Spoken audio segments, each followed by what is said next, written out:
Angeles. Tough job, Alistair, but somebody's got to do it. Well, we're here with one of the BBC's favourite film critics, Jason Solomons, and we're going to let our viewers impress their friends by using your tips for Sunday night. Let us begin with Best Actor. No, that's right. You've got to fill in your form, get it in there, and say that you heard it here first. Don't blame me if I'm wrong. Best picture, did you want to know? Best actor. Best actor. We'll start with Best Actor. Why not?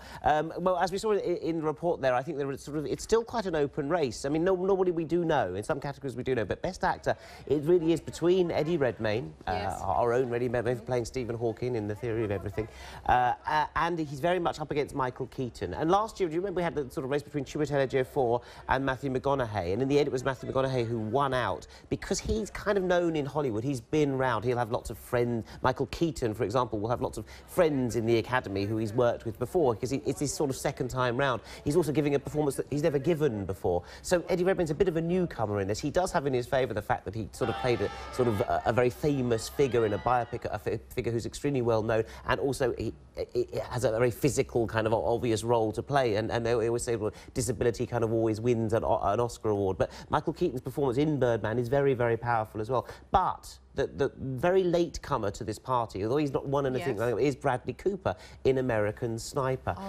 who many people are saying he's made a sudden late surge in the polls. The film has become extremely popular, even though I didn't particularly like the film by Clint Eastwood, about this true story of Chris Riley, who was the most famous sniper in America, who kind of killed the most Arabs. I mean, it really is quite a sort of a gung-ho film, a controversial film, but there's no such thing as bad publicity, as they say. So, OK, we have those three there. But I'm going to go for Michael Keaton, by the way, if you want me to put something down. Just let me write that down. OK, start putting my bets on. Actress.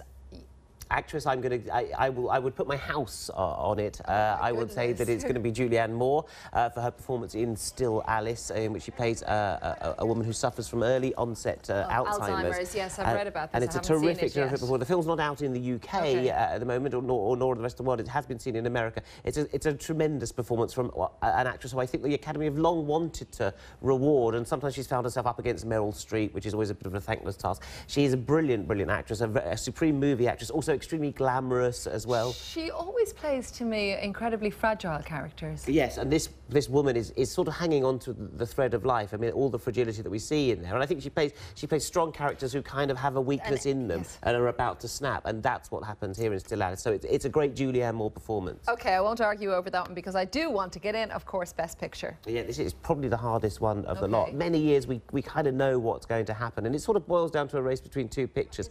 And this time I think it is a race between Birdman, much garlanded, with Michael Keaton playing this actor who wants to quit his old superhero Hollywood life and put on a serious play on Broadway. So it sort of takes place in his addled mind. It's a very intense film, but of course a lot of Oscar voters love films about actors because they are actors or creative people. Bit of navel-gazing, why not? So that is very, very much fancied. But the other film that is fancied is Boyhood, which has won the BAFTA and won the Globes. The two are neck and neck, and Boyhood is a beautiful film, a much more thoughtful film, a much kind of, I suppose, more gentle film, whereas Birdman's intense. You're up against two very different things. They both begin with B, is the only thing they've got in common, and I think that in the end, my heart is saying Boyhood, my head says Birdman, and I know on Oscar night, always go with your head, so I'm saying Birdman. Right, you heard it here. Thank you very much, Jason Solomons, giving you a few tips there to be able to tell your friends. Well, the Oscars, they begin on Sunday evening in Los Angeles. Have your popcorn ready for there. You'll be able to find out more about the stars and the films which we've been mentioning here, plus live coverage of the Oscars ceremony. Just log on to the website bbc.ie.